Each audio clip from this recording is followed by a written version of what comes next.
standpoint, I'm looking from the city. To address traffic on the private parcel. Sure. Correct. My name is Bill Rose. I'm a supervising planner. I'm here to assist Eric tonight. So, very pertinent, fair questions.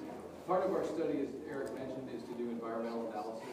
That's a broad scope of review that includes a lot of different things. Noise, for example, is one of them. It's a topical area. Transportation and traffic is another one. The city's fortunate that it has a traffic engineer. We actually have a traffic engineering department, and so they will look at that in detail. You mentioned he's commissioned a traffic study, so that'll be something that we do evaluate as part of this project. But the traffic study, I don't mean to disrupt you, not on Fountaingrove Avenue, Parkway, but on that little access road that comes right through the middle of the club, where little children are in that gatehouse all the time. You know, and so they have to get off the parkway, they have to come into that road. It's going to be a dangerous situation. You know, you have 19 homes, whatever, 6 trips a day or something.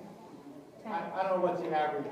10, whatever you use. So there's going to be, you know, 150, 200 trips a day past that very little, that little schoolhouse, where little children play right there.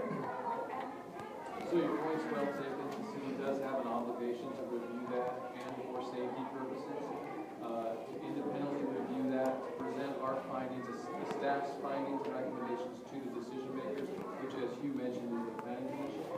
It is a public hearing process, so what I want to really encourage you is to be involved in this, to continue to bring these points up to our attention and the decision makers. On that children thing, maybe the compromise is that, you know, you don't deny access on the road, but you have the developer build some kind of a barrier there. There's no barrier there right now from that playground to that road. You know, and there's other issues too. You know, even though you addressed this to the city, there is some information I can give you in that respect that may bear on those points that we want to hear. One is that we've agreed with the club to enter into an agreement on the landscaping side.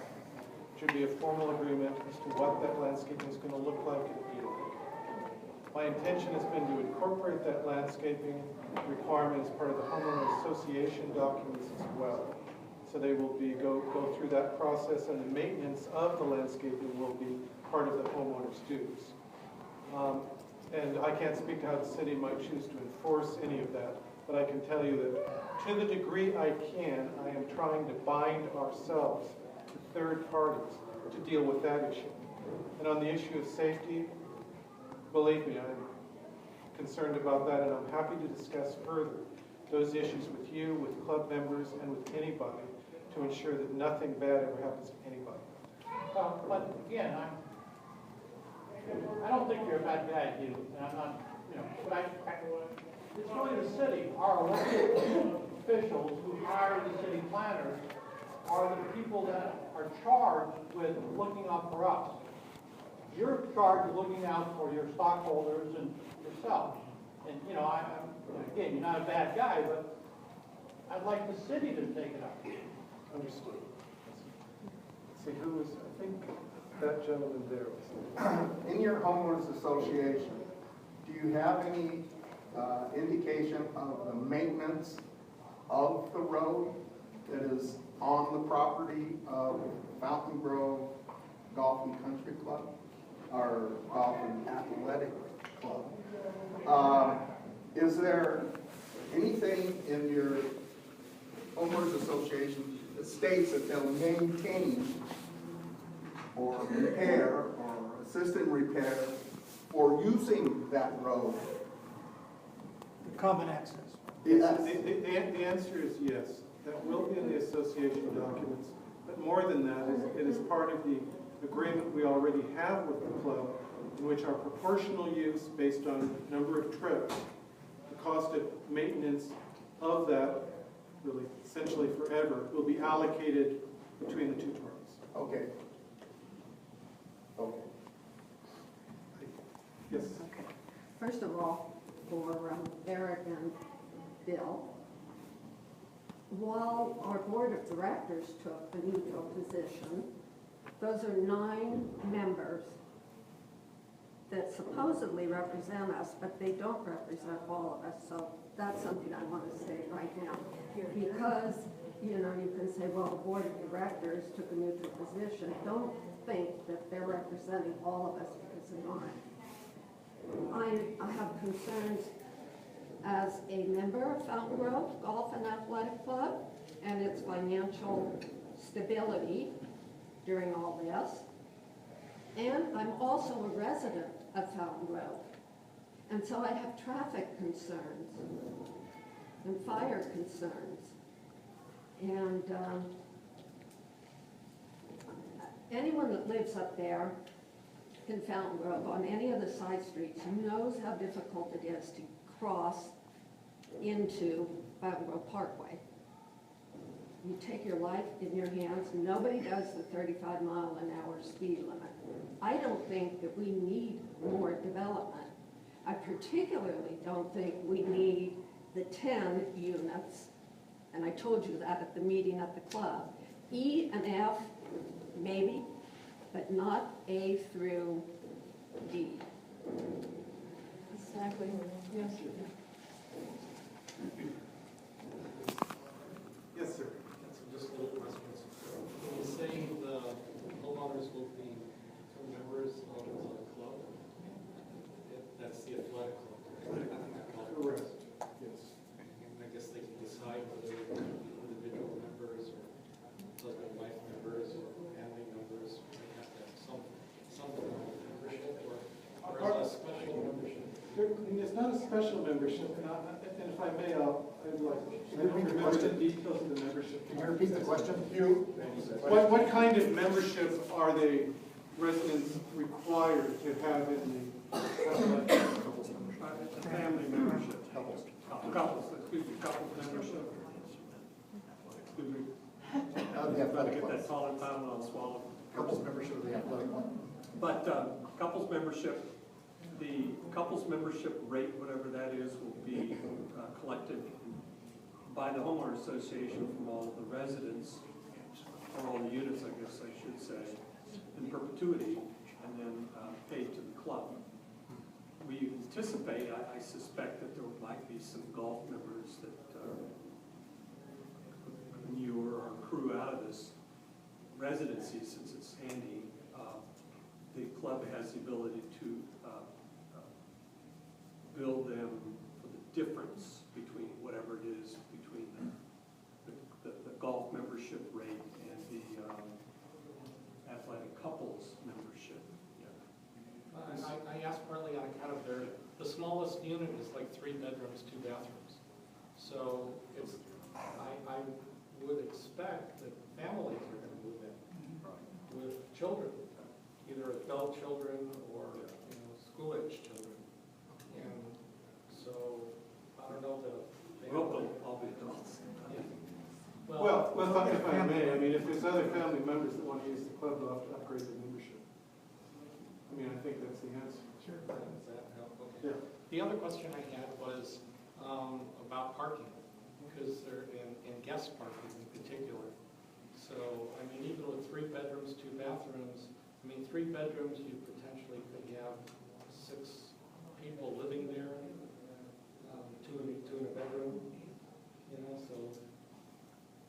so that's like 6 people. Or what happens when somebody wants to throw a birthday party for their 10-year-old kid, and they want to invite 15 or 20 people to come? So where do all the visitors go? Or you just can't have that kind of event in this location?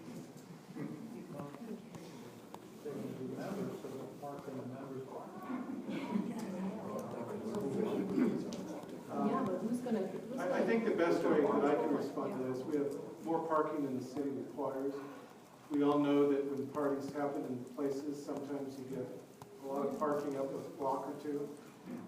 There is some long streets here that do allow some additional parking on the street, cul-de-sac. We've agreed as part of the association documents to enforce rules about parking off-site, such as in the parking lot. But I think we understand that the ability to enforce that on a particular 4-hour window of a particular party is going to be limited, and I do agree that that can be a problem. And then the last sort of question I had was, what happens like with service vehicles? Like there are 19 homes, the Redwood Empire trash folks are going to be coming up with their big trash truck. So are they going to be coming in through the emergency vehicle entrance, or are they going to be driving through the club? And the same thing for like Arrowhead Water, and, you know, whatever else, maintenance vehicles. So if you need a plumber, you can call the plumbers, or the plumber's truck is. So I was just wondering if that had been thought about. In terms of the garbage trucks, I would like to keep them off the entrance road. We have not explored yet with either garbage company or with the city, whether, based on the garbage route, whether in fact they could access it through the EVA area coming up that way, which would keep them off the main access, and could go out the same way with a right-hand turn, which would probably apparently be safe to do, but I can't guarantee that we'll do that. As far as others, I mean, I want to do that, but that's not worked out. As far as the service vehicles, those would indeed normally come up through the main entrance to the project. Thank you. I think he was next, right? Two questions. First of all, on the drainage, you're addressing that. The city is, you have to abide by the city rules, obviously, and you're going to be draining with less homes or less footage or less people or less square footage, and the drainage will be a little less onerous to deal with. And I'm talking now dealing with the drainage going onto the street going up from Fountaingrove. So that's going to address their storm drains. Yes. The city will address that. Those will be in the plans. Correct. Right. The second thing is, and it's a repeat of a question that I've asked before, and the gentleman mentioned about the road itself going up to your new development. The road today is in pretty bad shape. I don't know what's taken place on it, and maybe it's the asphalt that was put down initially, or the slurring, or whatever. And there's some drainage problems, and then going into the entrance itself, it's got to be converted to a concrete. I mean, you just can't have asphalt and puddles, and it just will deteriorate over time. But you mentioned that now you're allocating a certain amount. You're going to agree to allocate the expense of maintaining that road. That's something new from the last meeting. Is that right? No, that's been part of the agreement for a long time, actually. Okay. How will that process go? Will you talk to the committee? Well, I think that when the club tells us that there's repairs based on maintenance that need to be done, and we will work it out, get the best price we can, and share the costs. We do have to have somebody allocated. I think the agreement calls out a mechanism for doing that. If I'm not mistaken, it's not like I just decided to pay 6%. It's the number of actual trips. But the roadway that goes up there, were you talking about that as well? The roadway up to the cul-de-sac? Yeah, we are using that existing road to the greatest degree possible, but it does have to be reconstructed. Right. We can't just lay asphalt on that existing. Right. There's got to be some major changes there. So, and there's going to be expense to that. So, I forgot that other folder, but in one of the meetings, it indicated that it's going to be addressed at a future date, but it's going to be addressed before before you start. Oh, absolutely. Yeah, okay. If you don't mind, I'd like to get other people who haven't had a chance yet, but I will stay here as long as I can. I don't want to hear every question. Yes, sir. One of the concerns previously, when we had more high-density housing plan, was possible vandalism of the facilities because of easy access into it. I don't know, is there any control on that now after hours? Does the gate get locked at night? have agreed that there will be a gate with access control that we pay for, that will work for the club and for us. That will help. So that's a code or some kind of a Yeah, yeah. card or something. Yes, exactly. Did I hear that right? A gate at Fountaingrove and the entrance? Yeah, we don't know, we have to design the exact location, but it will govern the entrance down there. Yes. But no other gate to the actual development? No. Once you're in, you're in? Once you're in, there'll be some control over the EVA as well. Yes. Well, I guess that was my question. It sounded like there was going to be a nether gate. So the people that live here, they will be able to drive all the way up to the club if they wanted to, because they would have access to the whole parking lot and everything. Correct? Yes. Yeah. Okay. And then the other question I have for the city, is there a minimum width for a road for 19 homes?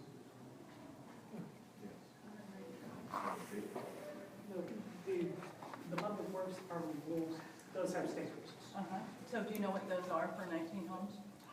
Do I, just off the top of my head, I know I do not. But that is something that will be part of the city's review, public works will review and make sure it's up to their standards. No, I was, okay. You, ma'am, next.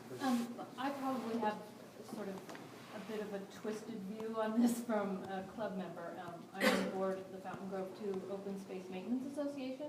So I'm hyper aware that Fountaingrove is a very high fire hazard severity zone, and many insurance companies no longer will write policies for Fountaingrove homeowners. So my concern is when I hear we're putting a bunch of landscaping, I'm thinking, fire. So, I mean, even when the landscape architect for the new fire station showed us their landscaping plan, we said, no, you gotta cut out half those plants, it's way overplanted. So I guess my concern is there some kind of standard for, you know, the fire hazard zone that we live in there, and is your common area supposed to have fire breaks, or I just wondered how you were addressing that. I understand the sensitivity to the pool area, you know, and the view, but you know, there are competing forces there. Other than the buffer area between the spa and the lower units, come back to them. The rest of it is pretty much just kept in its natural wildland state. So the maintenance is mostly grass control and the like. Some landscaping around the individual units on top, but not vast lawns and that stuff. On the lower area, we do need to create that buffer. I mean, it seems very important.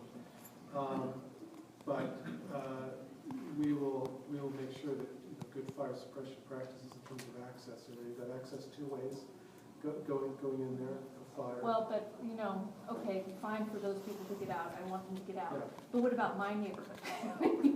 I mean, you know, our neighborhood spends hundreds of thousands of dollars maintaining, you know, a fire-safe area. You know, and we are considered a fire-safe neighborhood. Fountaingrove 2 is.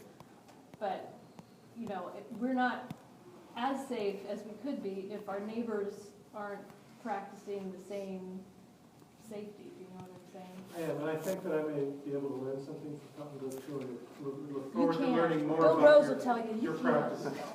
Yeah, we'd definitely like to learn more about your practices. By the way, Kristen Kiefer, who's here, is taking notes. She works with me, and we'll make sure that we follow up on everything we discuss. Yes, sir. Eric, has the city approved the construction vehicles coming in from Fountaingrove at the Boulevard? I just want to reiterate that nothing's been approved yet, that this is a pre-application meeting, meaning that no applications have yet been submitted for this iteration of the project, that the city will review those. When the applications are submitted, at each department will have an opportunity to evaluate the design and make sure it meets some standards. Will you please note that I think I speak for a number of people here that were concerned that during construction, and Hugh also stated he wants the construction vehicles to come off the parkway. I haven't looked. Okay. And I think there'd be significant difference in opposition if it wasn't approved that way. Okay. Has there been an impact environmental report yet? Has there been one? No. There was a posted negative declaration with related reports for the 66-unit project. We will be submitting other environmental reports in connection with this application. It will go through an environmental review process and be subject to review in public hearing. Okay.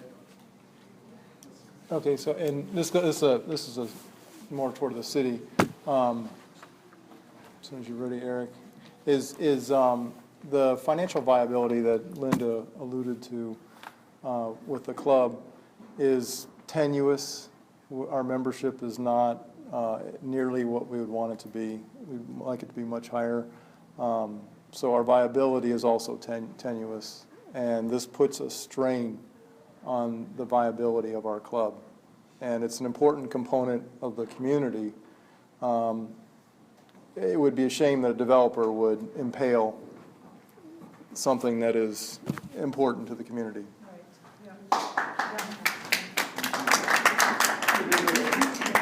You didn't see that coming, did you?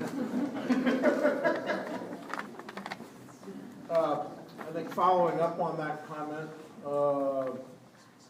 there's also in the timeline that Mr. Futrell set forth, he would be doing his construction, creating the dust and the noise during the busiest time of the year for the swimming pool, which would, exacerbate the impact on the membership of the athletic club in particular. And I think the city needs to take that into account. I think one of the comments that was made earlier is, I don't know whether Eric mentioned it or Mr. Futrell, but one of the components, I believe, was, quote, the public interest. And following on what Linda Barr said, there are a number of people here asking the city to look out for the membership for the public interest because Mr. Futrell, as he represented, has a, quote, neutrality with the club. That's with the board of directors. That's not with the members.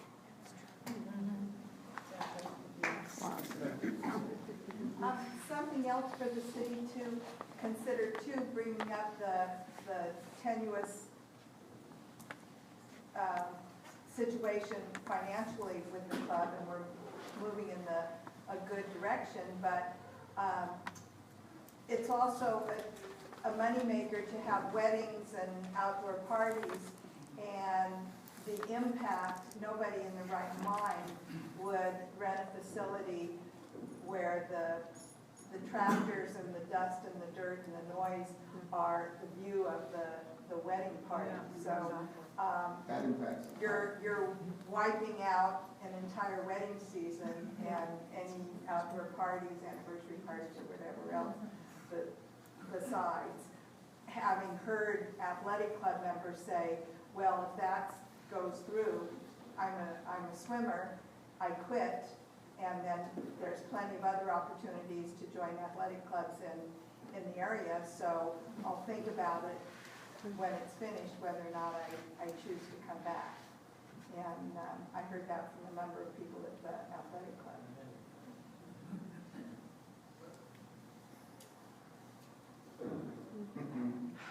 Are there any other questions? Well, Just one comment, adding to this gentleman, what he was saying about safety. I don't have exact numbers, but approximate numbers. We have roughly about 400 athletic club children under the age of 16 in the club. And we also have upwards of 1,800 to 2,000 other members in the club who use the facilities, all the facilities, the tennis, the pool. Some use the golf, not all. And that's over 2,000 people using the facilities and participating in the programs. And that is why we're so concerned about safety. It's a lot of people.